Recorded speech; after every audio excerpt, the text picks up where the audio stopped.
So we can produce very well educated teens about mental health, but until we're healthy, it is impossible for them to be healthy because they won't see it modeled. They won't practice it. They'll be able to give you and regurgitate all of the intellectual musings of what mental health looks like, but we have to really live this thing out authentically close to them. So they have to see us process, forgive, extend grace, check in, and not be impatient when it comes to that check-in period. Perhaps I may need a few moments to even figure out how I'm doing to share that out with you. And so being graceful, hey, I'd love to talk about that as soon as you're ready.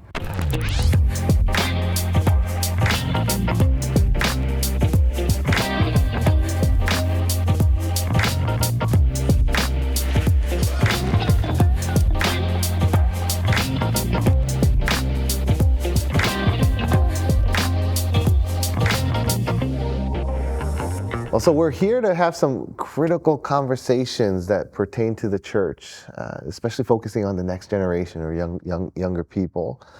My name is Ray Chang, and I serve as the Executive Director of the 10 by 10 Collaboration, which is a youth discipleship initiative seeking to make faith matter more for 10 million young people over the course of the next 10 years.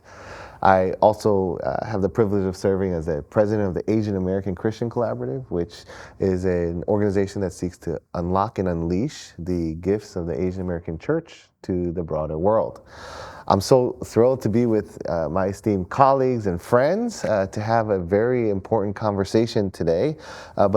Before we begin, could you each take a moment to introduce yourselves? Maybe we'll start with you. Oh, well, hi everyone. My name is Dr. Sarita Lyons, and I'm from Philadelphia.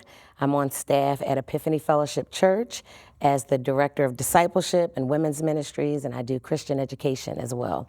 I'm trained, I have a doctorate degree in clinical and forensic psychology and a law degree. So I've been in private practice for many years prior to going on staff full-time and going into full-time ministry. Okay, so don't say anything that'll She get you should have sued. gone last, because she wins when it comes to the She'll sue us and then she'll therapize us. I'm John Onwuchekwa. I pastored for 16 years in Atlanta, and most recently, I'm the Director of Resources for Christianity Today. So I do that, and I guess my presence here in this conversation was 6 weeks before we planted our last church 8 years ago. My brother died, and I did not take care of myself and went right into a church plant. And so I have been acquainted with grief very deeply, and I know a whole lot about what not to do. So maybe my contribution is going to be what not to do, and you can clean it up for us. Blessings all. I'm Jonathan Banks. I serve with Urban Outreach Foundation. We do coaching courses and curriculum for pastors, leaders, and churches, primarily in the urban African American space. My name is Kevin Yee. I was a youth pastor for the last 18 years at Church Every Day. It's a Korean American immigrant church in Los Angeles. And I'm also with the Asian American Christian Collaborative, and currently I work with college and young adults. So we're having a pretty significant conversation, one that I'm not sure if all of us have grown up with, but we're talking about mental health in the church. I know for myself, mental health wasn't a thing that was talked about growing up. It was certainly not talked about in my immigrant home as well as in my immigrant church context. And more often than not, to address issues of mental health was very much seen as taboo. And so it was seen as a deficiency or a form of weakness in which we would not be willing to admit to others. But curious, what's your experience been, and do you feel like mental health is a difficult issue to address? And if so, why is it so taboo to talk about mental health and therapy? We're looking at you, Dr. Sarita. Well, for many of the reasons you just named in terms of the stigmatization around it being a weakness or an inherent deficiency of the person. So instead of us thinking about mental health issues the way we would a cold or diabetes or cancer or anything like that, we often attribute mental health issues to a defect of character. So it's an attack on a person versus something someone is struggling with. I also think one of the reasons why there's been a lot of taboo-ness around mental illness is because of how it's also portrayed in the media, right? So the media has been a very powerful influence on how we think of mental illness. So if you see movies where the crazy person is in the subway and they look homeless or their life is unraveling, you don't often, especially in the past, you see a little bit more authenticity around mental illness portrayals now. But in the past, like, life didn't go well for you if you had mental illness. You didn't have much of a future. You were broke. You were disheveled. You were alone. And so who wants to be associated with things like that? And so as we've grown, I believe there have been a lot of changes as we've talked more and more about it, as leaders have been more open and honest about their own struggles and their need for mental health and counseling and even medication. I think we've... She doesn't understand. We don't understand. We don't understand. I think it's become a little bit more normalized. We still have some ways to go, but we definitely aren't where we were. I'm curious because I think that when it comes to our mental health, there's such a lack of personal, individual awareness of how we're doing. And so I can't share with you how I'm doing if I'm not in touch with my own emotions, well-being, and mental health. So we have such a deficit of awareness and tools to check in individually, personally with myself, and then certainly our culture doesn't lend itself to us checking in mentally and emotionally with each other. I think we're just not trained and not equipped to do that. To your point about the culture, like, we're almost trained from a very, very early age to not really process that deeply about ourselves. Because, like, when you ask somebody, how are you doing? What's the expectation? What do you expect it to hear? You're supposed to hear, I'm good, or I'm fine, or right? Like, we're just almost expected to do that. And so it's almost like American culture celebrates the happy. And so I think, especially coming from an Asian immigrant background, there's the performance aspect of our culture coupled with this idea that America is the happiest country in the world makes it so that we have to be so vulnerable to get to a place where we can start to admit that there might be something wrong.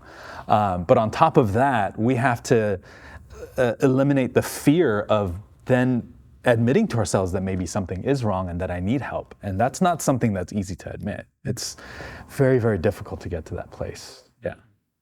Yeah, I think by and large, most people would say patience is a virtue, and I think it's easy to get agreement and alignment in terms of where we are today to talk about the virtue of patience as it relates to productivity in our world that consistently wants to push us to get things done.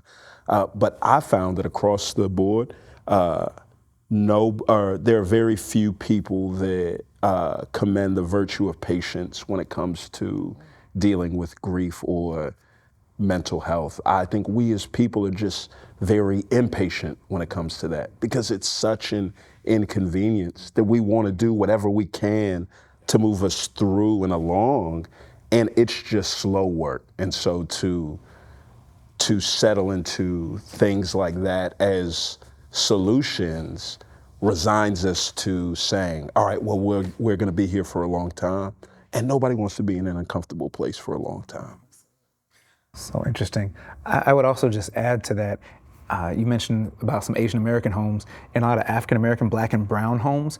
There were so many deficits. It was almost as though mental health was a luxury that we could not afford because of the urgency of provision, safety, and other demands that checking in with someone mentally was the last thing on your mind. You know, is everyone breathing? Is everyone good? You know, did we feed everybody? Did you make it to school on time? And so there are so many other urgent, presumably urgent, mental health is an urgent need, but it was just lower on our scale of priorities.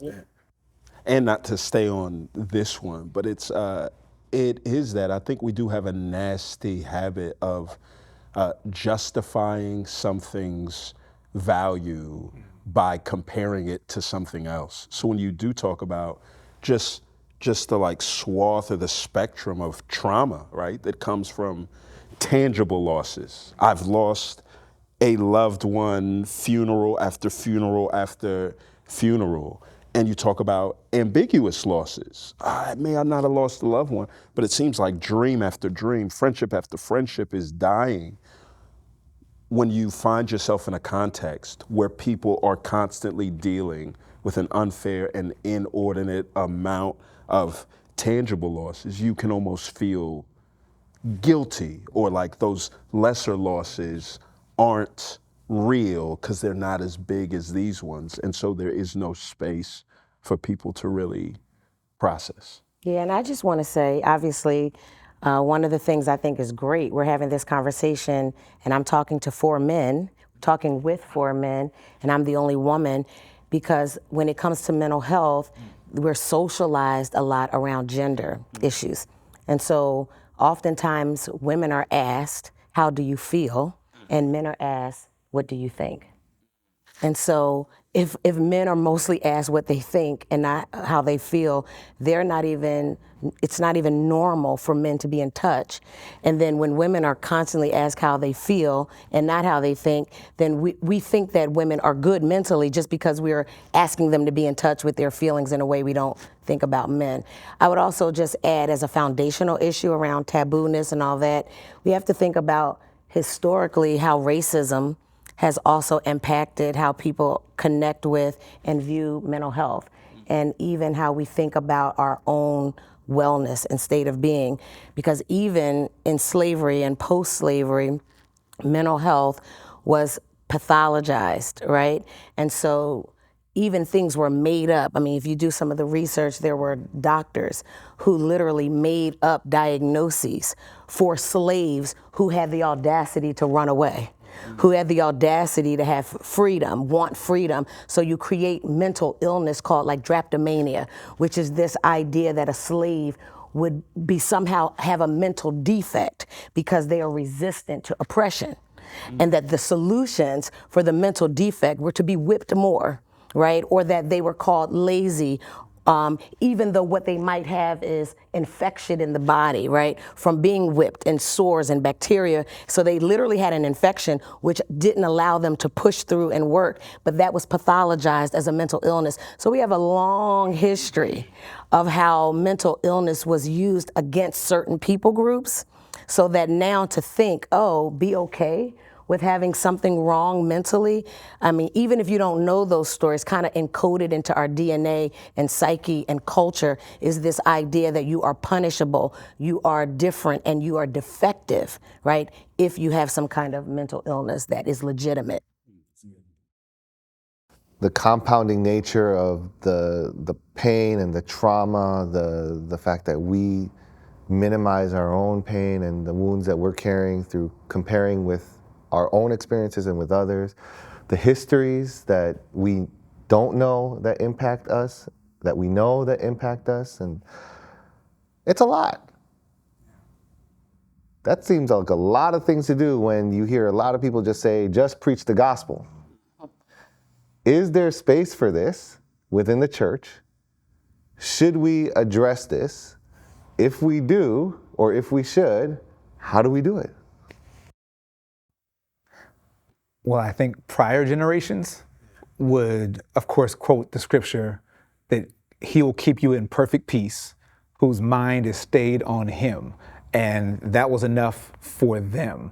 And of course, nowadays for teens and young adults, if the gospel isn't relevant in the softer parts of their life, the parts that deal with their core and who they identify as, then it's an irrelevant gospel. It's a gospel that doesn't see me, doesn't value me, and won't help me achieve what I believe is my God-given potential. So then it becomes an irrelevant gospel. And so no, yes, God will keep you in perfect peace, but there are benefits in being connected in real and tangible ways. There are health benefits, mental health benefits, physical health benefits, and we need to champion those and also normalize strengthening yourself mentally. So we like to force this dichotomy. You either have a mental health challenge or you're as strong as anyone else, where there's a spectrum. There are seasons that you'll go through, and we have to normalize from leadership to parenting that it's okay to check in. It's okay to let people know, hey, I could use some strength or support in this area. And that would just go such a long way in helping young people and teens see that they are okay, that it's not a defect, that we're humans created to experience various levels of strength and need mentally and spiritually, and that we should rely and coach each other. I think, too, we have to know the Bible a little bit better, because I think that there's a lot of evidence that not only is God not anti-counseling, anti-therapy, he's actually the first therapist. So, even when God made man and woman, the first thing God starts doing is talking to them. He's literally counseling them. He's literally telling them about the way that they should live and what to do. He's instructing them. You look at the Psalms, and the Bible says that I will counsel you. God says, I will counsel you with my eye upon you, right? He even says, just taking it away from the vertical relationship between us and God, making it horizontal. He says, confess your faults one to another and not be gossiped about, but be healed. So that confession, unburdening the soul, right? Even journaling is a way, but talking is a way to ventilate the soul, is a pathway to healing. So many of us are not experiencing the healing we desperately desire, not because we haven't prayed hard enough, not because we don't have the faith, but we haven't done any confessing. We haven't talked to anyone. And so I think that really it's not about like God is okay with it, but God is the author of it.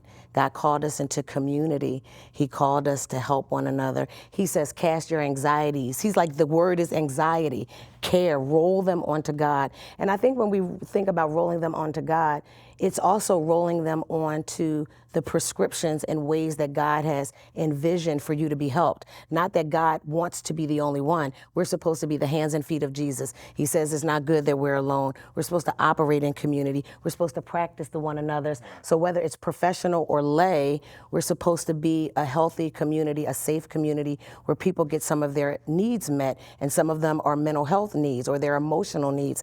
And just even as a clinician, I think one of the misnomers even about therapy, and maybe it's because of insurances, because you can't get treatment paid for unless there's a diagnosis. So if you're in private practice and you don't need to diagnose everyone so quickly, you're able to get to know a person and not label them. But I think there are so many people that should go to therapy and could benefit from therapy that don't actually meet DSM-5, Diagnostic Statistical Manual. That's our book that helps us diagnose disorders. People don't necessarily have to meet DSM-4 criteria for a mental health issue in order to benefit from counseling. And so I think we have to kind of reframe how we think about how to care for ourselves, not pathologize everything, and also understand that medicine, right, is a grace from God. That is a grace, right? Women say epidural, that's a grace. When you have a baby, that's a grace. Hallelujah, that's a grace from God. But so is Prozac. So is Haldol if you need it, you know what I mean? So is Abilify. So, not to do an ad for the pharmaceutical company, but I'm just saying whatever God has available, those things ought to be seen as grace options versus evidence of lack of faith or trust. Dr. Lyons, I just want to add, I love what you have to say about how God invites Adam and Eve into processing and into counseling. But after they sin, I don't know if people know this, but God asks, the first three things that God says is questions.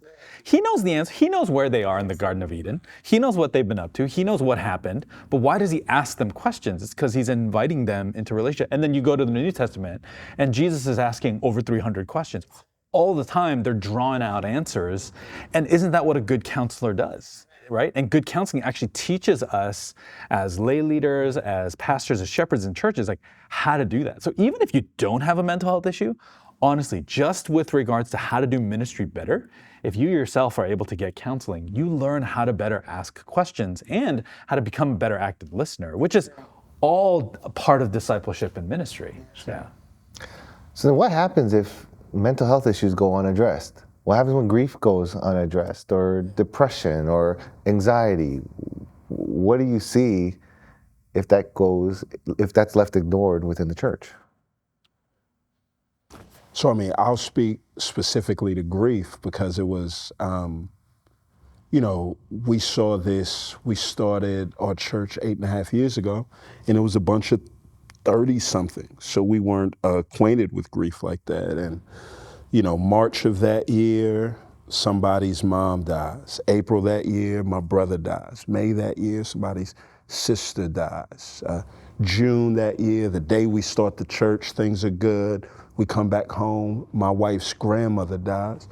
And in this young church of not a lot of people, it was every few weeks for 8 months until we buried our first church member, January. And we just saw, right, grief not like sit, right? Grief sat, or grief like signed a long-term lease and refused to be evicted.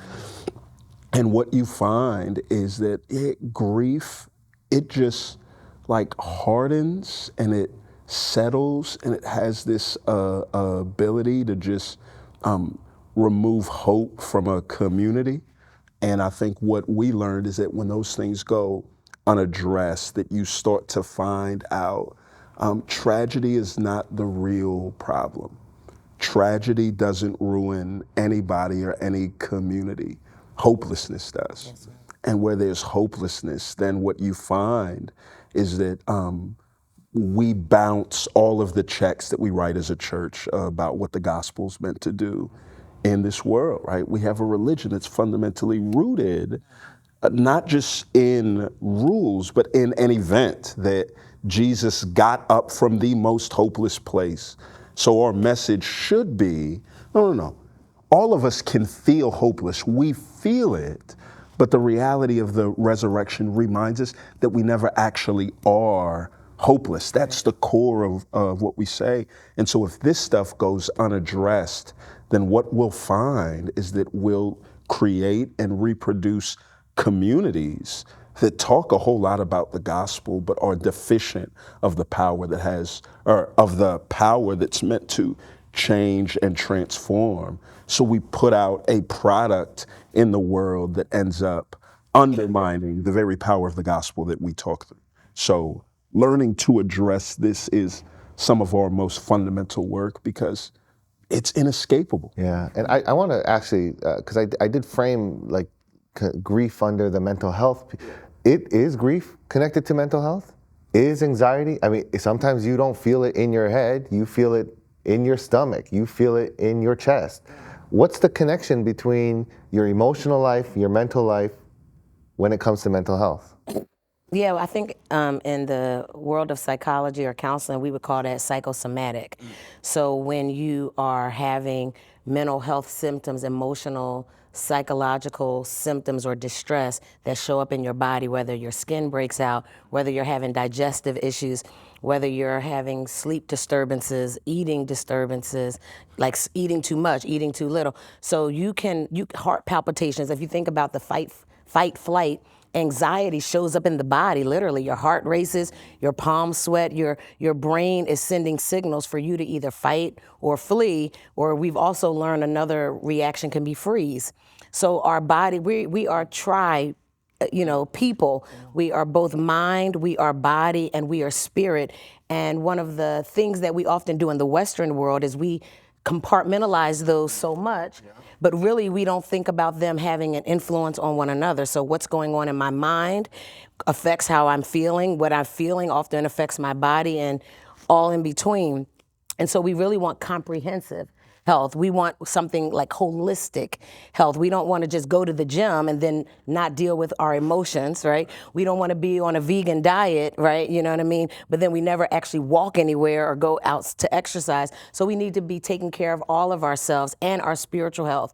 And I think oftentimes what the church has done is taught a gospel or sold a Christianity that said if you're only addressing your spiritual side, your church activity, your spiritual disciplines, your serving, then somehow that supersedes the other areas of your life. But I really think the Bible paints a picture of everything being spiritual. So what I do physically in my body is also spiritual. How I feel, my emotion, that's also a part of my spiritual life. And you know, in the scriptures where it says that God wants you to prosper as your whole soul, your total person prospers. He's talking about the totality of who you are. And so I think one of the things the church can benefit from is even just teaching about psychosomatic disorders or just how your emotional life will show up. For me personally, I don't struggle with what you consider typical anxiety symptoms or stress, like mental stress, in that way that really depletes me. But what will happen is I've had shingles twice. So before I was 40 years old, I was the youngest person my doctor said she ever saw with shingles. And then I was also diagnosed with shingles again in my mid-40s. When I'm stressed, I know I'm like, oh Lord, I need to get myself together. I need help. My eye will begin to twitch. So sometimes what I feel might not, but we need to start paying attention. How does our unique body and physicality begin to send us signals that we're off pace, that we're in distress? And I think that's a grace. And many times when we are not doing well, we feel condemned. We feel condemnation. I'm not spiritual enough. I must not trust God enough. I haven't been reading my word enough. When life is just lifing sometimes. And God is just calling us to reorient ourselves. Maybe Christ is a little off center in our lives. Maybe we haven't been talking about some of the things we really need to talk about. We haven't unburdened our soul. Maybe we're suppressing or repressing painful emotions like grief. You know, instead of letting grief be a teacher, it becomes an enemy. So just all those things. I think that we have to normalize living in a broken and fallen world. So that means everything is jacked up.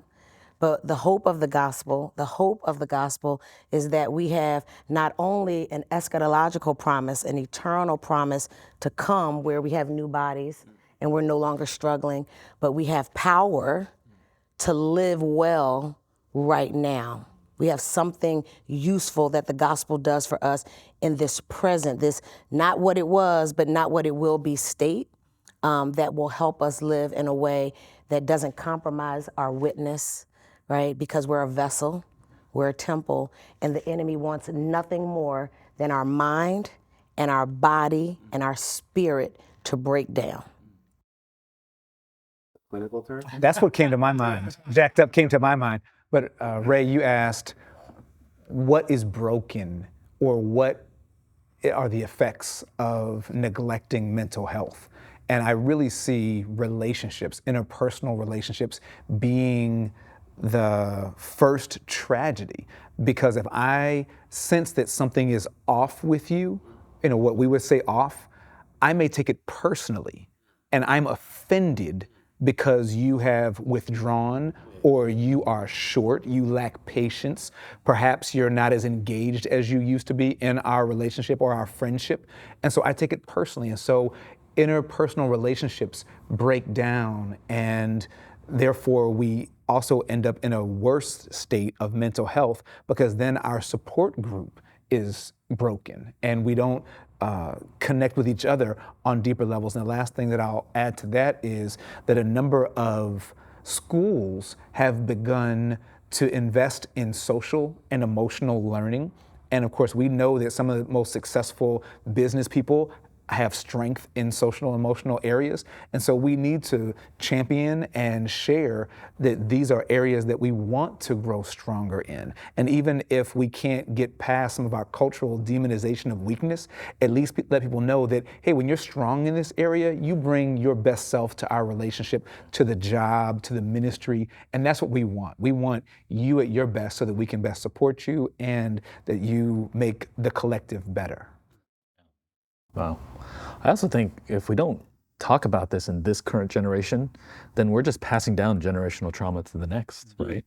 And I think the last couple of years have raised that issue to the forefront. I think especially in the Asian American community, more and more people are talking about this issue of like, oh wait, the things that I went through in my home growing up were part of generational trauma. So now you have this movement of people wanting to know their histories, to get a better sense, because our parents won't share those stories with us. But as we're getting a general sense of the history and general sense of what's going on, we're learning from that. And when we're called to be the generation that says, okay, this is going to stop with us, then we don't pass those things down to our kids, and we're able to have healthier conversations. And so, to your point about like being present, being fully present as a parent, I realized my parents weren't able to do that because they're carrying all these things, and they're carrying all these things that they can't identify as mental health, but I can see that, and I can make sure that I'm not passing those things down to my kids.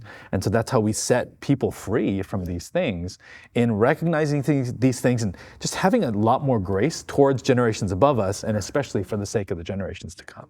Yeah. One thing I'll just say really quickly, one of the things that the outcome or a consequence of not addressing it is that we just live a lie. When I was in private practice, one of the things I would often say to my clients day one of therapy is just, let's make a pact. No matter what, you will refuse to pretend. You will just refuse to pretend. And I think that is characterizes so much of what we see in the church. And that's really where we get the word hypocrisy, right? The Greek word really is translated actor. And so hypocrisy is to become an actor. We just constantly pretend. And if you think about the consequence that then has on who we are supposed to be representing, right? A God who came in grace and truth. We're supposed to be truth tellers, but we live lies. And so I think that, man, if the church would feel safe enough to just not pretend about anything, no matter how hard it was, how jacked up it is, not worrying about what people think, but really, really just refuse to pretend. I think that actually revolutionizes relationships. I mean, what if all marriages just decided we're not going to pretend? That doesn't mean we're not going to not have grace, and we're not going to be loving and patient and long-suffering, but I won't pretend. What if pastors stopped pretending? What if parishioners, what if men, what if women, what if children were given permission to not pretend? What if boys were told, if you're hurt, you don't have to pretend that you're not hurt. And if you're a woman, a girl, and you're angry, you don't have to pretend that you're not, right? So just the conditioning of being a liar, when lying is one of the things that God said he hates. And so lying with your life, lying about your health is also very, very devastating to the church. And I think, to add to that, is sometimes we don't know that we're living in the lie because of what we've been conditioned into. So I didn't have language for sadness or hurt. I didn't know how to say that I'm even angry at times. To say I'm scared, it probably took me into my late 30s before I was first able to say, I'm feeling scared. Like, wow. And then as soon as I say it, there's like wow, I'm feeling scared. Yes. That's so wonderful. Anybody else scared? They're all scared. Everyone. Go scared people. But I couldn't identify it because I didn't have the language. Even though I knew that the word existed, I couldn't tie that word to my internal experience. And so even in my own journey, the thing that I've tried to do in my kind of counseling relationships is to approach it by saying, like, what is the most honest thing I can say about what is going on within me at this moment? And I'm still working on it. It's still super hard, but I do find that it's extremely helpful. Now, we're rounding out, and one of the things that we're concerned about is reaching the next generation. It's marked by terms like depression and anxiety. There's high levels of anxiety within Generation Z, high levels of depression. What do you think contributes to that? And then whether you're a part of Gen Z or not, how do we become healthy emotionally, mentally? What are we seeking to do? What are some practical things people can do moving forward? What did you do? So for me, it was just these small commitments that I made in my life. So I'll never forget, in that first year, got into an argument with my wife that was so big over something so small. It ended with, right, it was me being on the wrong side of every door, right? She would ask me how I was. I would say, stop trying to fix me. She wouldn't ask me. I would be like, you don't care. And so we got into this fight, and she was getting ready to leave the house one day. She's like, I'm gone. And for me, it was like, well, let me help you pack a bag. As soon as she left, I knew I made the worst mistake in my life, and I have not felt that low in my entire life. I was at the lowest point that I was in my life, and the only thing I could think to do was to text some of my friends and the guys that I was getting ready to start the church with. In 4 minutes, they were at my front doorstep, because we all made the commitment, not just to plant a church there, but to buy homes in the same neighborhood. And it was at that point that I realized, when you're that low, and anybody that's been that low knows it, but when you're that low, the difference between somebody showing up at your house in 4 minutes and 34 minutes is the difference between suicidal thoughts and an attempt. And after that point, just one thing that I said for me was, I am never going to live more than 4 minutes away from my closest friends in the world. So literally, if they all get up and moved, and it's like, sweetheart, we're putting our crib on the market. And it's just, I have just learned that it is, people say man was not meant to be alone. No, but I've learned, for me, it's a matter of life or death, because I know that nothing in life is going to be everything that you thought it would be. I know I've pastored for long enough and had enough loss in my life to know nothing in life is as sure or as stable as you think it is. Everybody's life can change that quickly. And I just want to be sure that the people in my life form a safety net of sorts, so that whenever I fall off of whatever tightrope that I'm on, because we're all walking on a tightrope, I just want to be sure that there's a net that can catch me. Well, thanks for sharing that. That's deep and very vulnerable, and kind of reaching out for help, making sure that you have a tight-knit community that you can be vulnerable with. And I think most people don't realize how much they need community until they actually need it. I heard a John Maxwell quote that said, we teach what we know, but we reproduce who we are.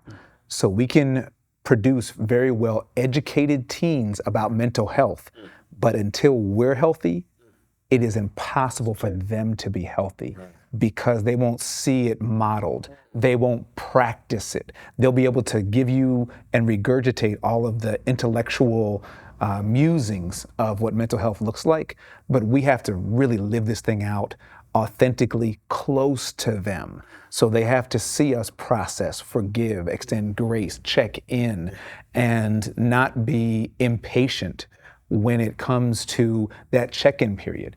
Perhaps I may need a few moments to even figure out how I'm doing to share that out with you. And so being graceful, hey, I'd love to talk about that as soon as you're ready.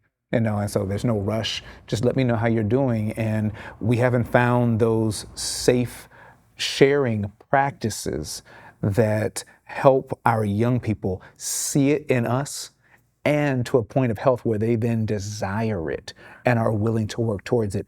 Mental health has never happened by accident that I've seen. It's always with intentionality and diligence. And you only apply those two things when you believe that it's worth it. That's good.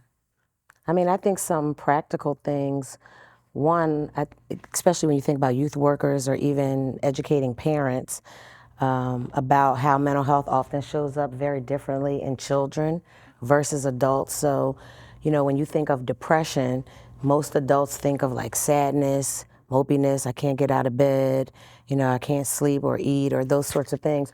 But with children, depression often shows up as anger. And so many children are often labeled as oppositionally defiant or have an oppositionally defiant disorder, when really these are really depressed kids who are acting out, but it's based on undiagnosed depression. And so just even knowing that helps you as a youth worker understand kids a little bit better, ask different questions. I also think we are raising children to come into a grind culture where your value is attached to your productivity and busyness is esteemed, and not rest, not stillness, not breathing, intentional breathing, right? Quietness. So I think even doing practices with young people, what if before Bible study or when people met with their youth or people just said, everybody just sit quietly.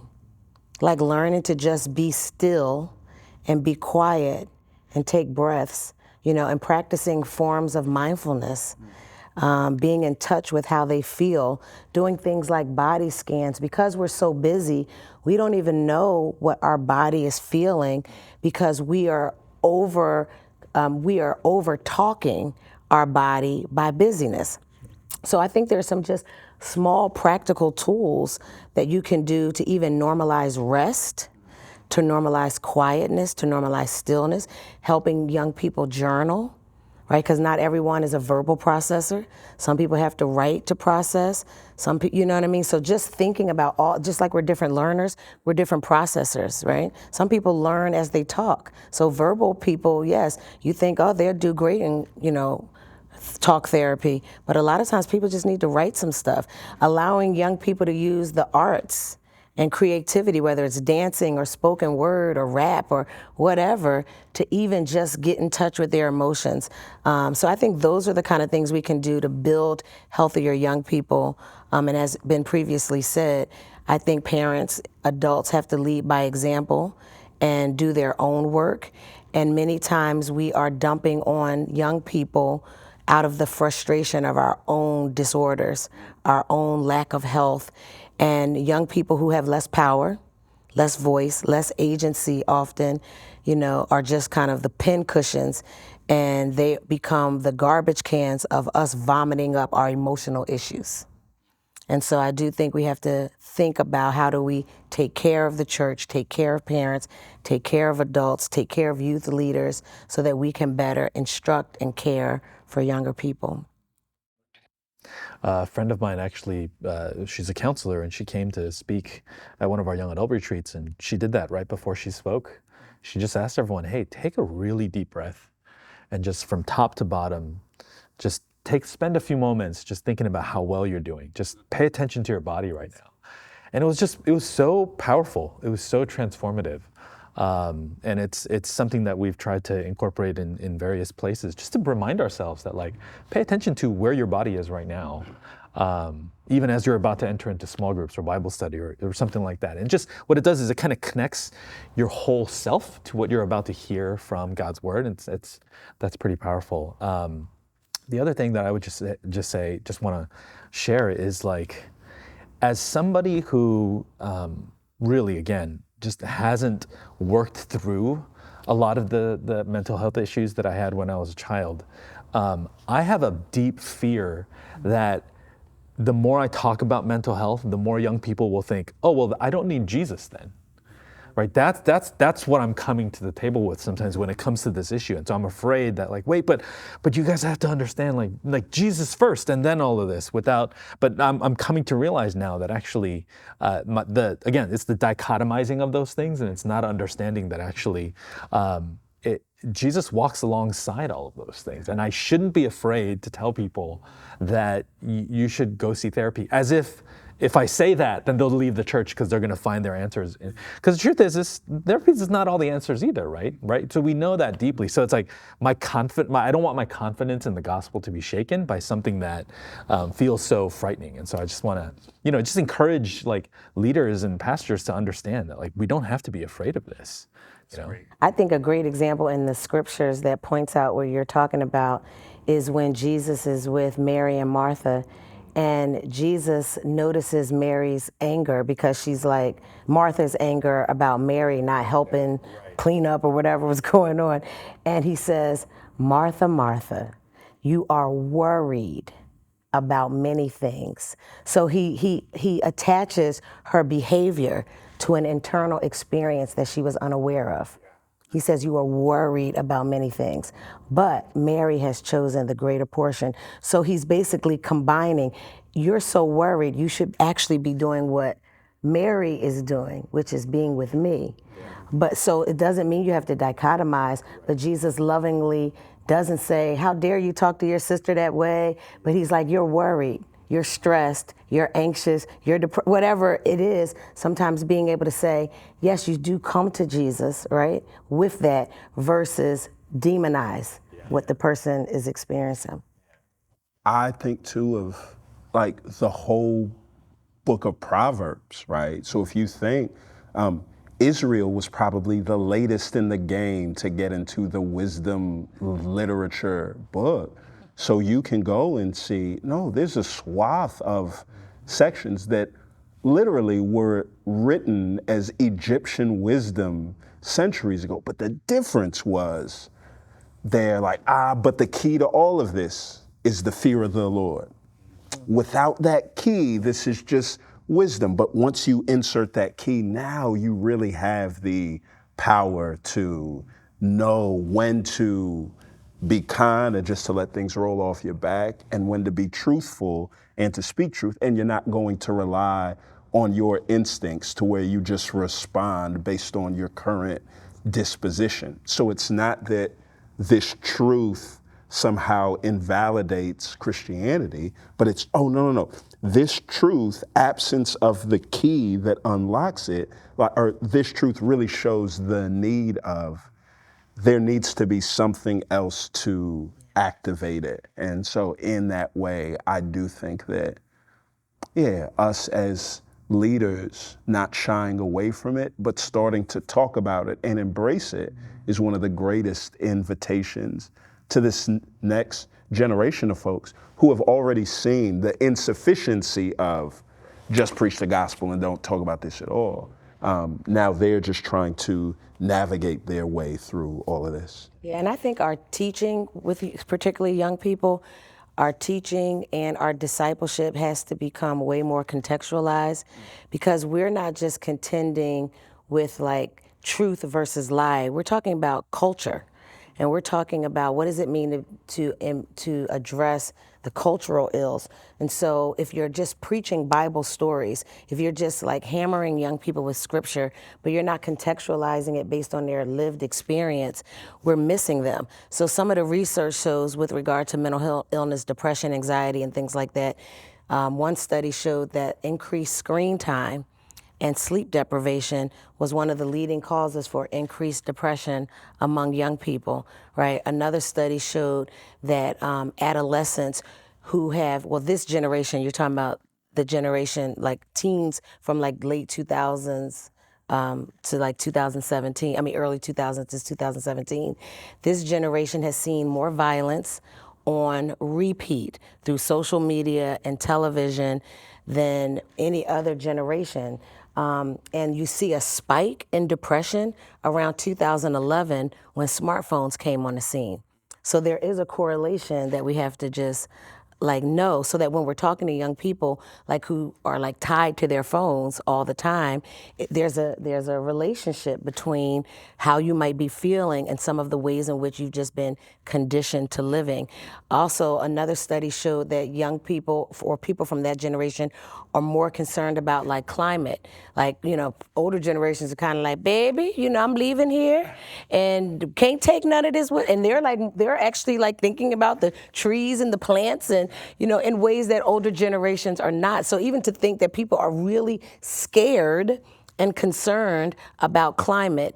And another study was pointing out the fact that that generation is also have a heightened sensitivity to mass shootings and school shootings or violence that's happening in public places. So when we gather young people and we're talking about mental illness or mental health, and we're telling them to take some deep breaths, and then we just kind of go into, I don't mean to say random Bible study, but if we're not using Bible study to address what they're thinking about, what they're exposed to, how they're living, then I think we do them a disservice. We have to talk about the culture that they're in, the music that they're listening to, what they're exposed to on television, their relationship. They're having a relationship with a phone more than people. Most of young people's friends, it's how do you have 100,000 friends? How do you have 10,000 friends, but you don't actually talk to anyone?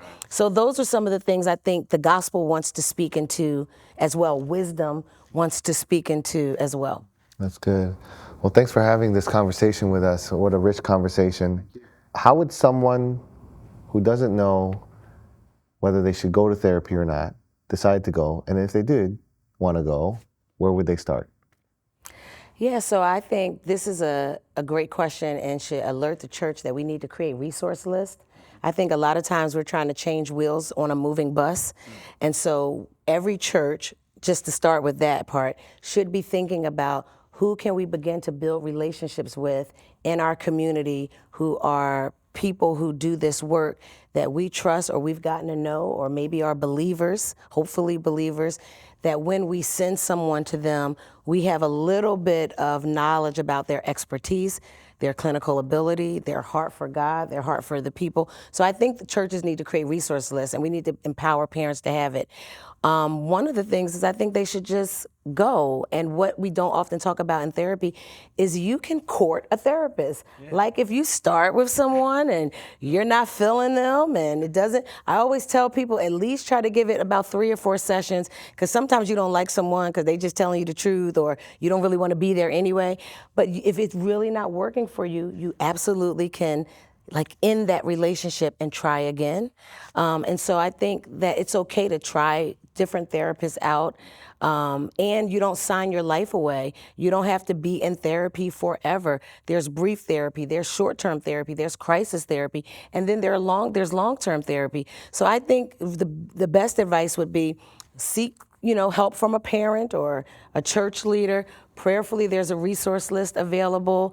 Ask people to make those initial appointments, and most therapists will give you a free consultation just to talk to you about what's going on, answer all your questions. And I think we need to talk to people about how to even interview therapists. What are some of the questions you ought to be asking them?